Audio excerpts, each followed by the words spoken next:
I've known God so much now through the years that I see every single thing He did was in perfect love.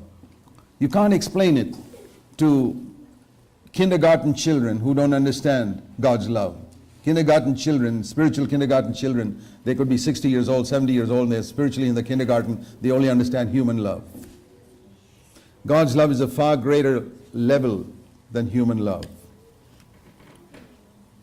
He can give a person sickness. He can give His greatest servant, the Apostle Paul, a thorn in the flesh as a gift. You know, that's what it says in 2 Corinthians 12.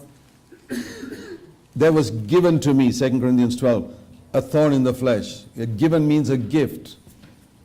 Imagine one day somebody sends you by FedEx or something a packet, and you open it, there's a beautiful wrapped up in nice shiny paper and ribbon, a gift for your birthday, and you open it and there's a thorn.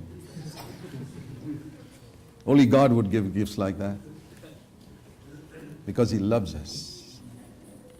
He loved Paul so much. He said, this man is such a mighty, wholehearted, dedicated servant of mine. He's been so useful, so useful. I don't have another man like him on the earth. I don't want him ruined.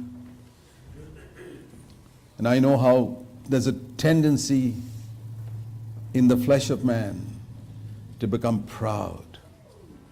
When others around us are not around Paul, were not being used as much as him. When he had planted more churches than the others, he was more gifted than the others.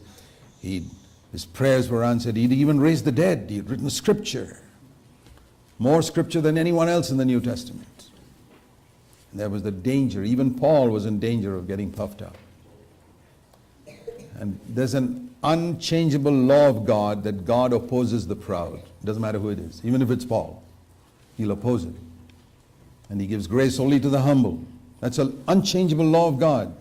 It doesn't matter who it is. It's like the law of gravity. In the law of gravity, if you jump off the roof, the law of gravity doesn't check up whether you're a believer or an unbeliever. It just pulls you down.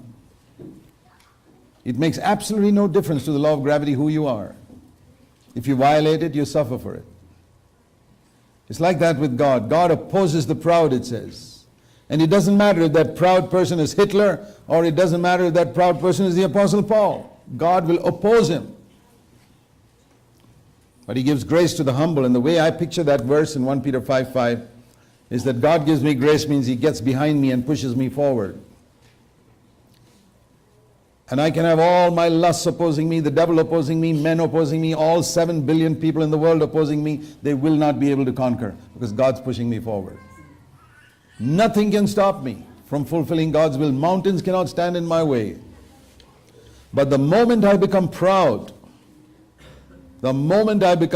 God comes down to the front and starts pushing me back.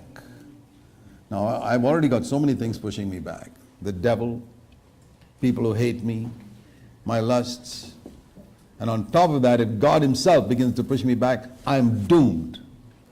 I want to tell you, my dear brothers and sisters, all backsliding is only due to pride. People lose their first love because of pride.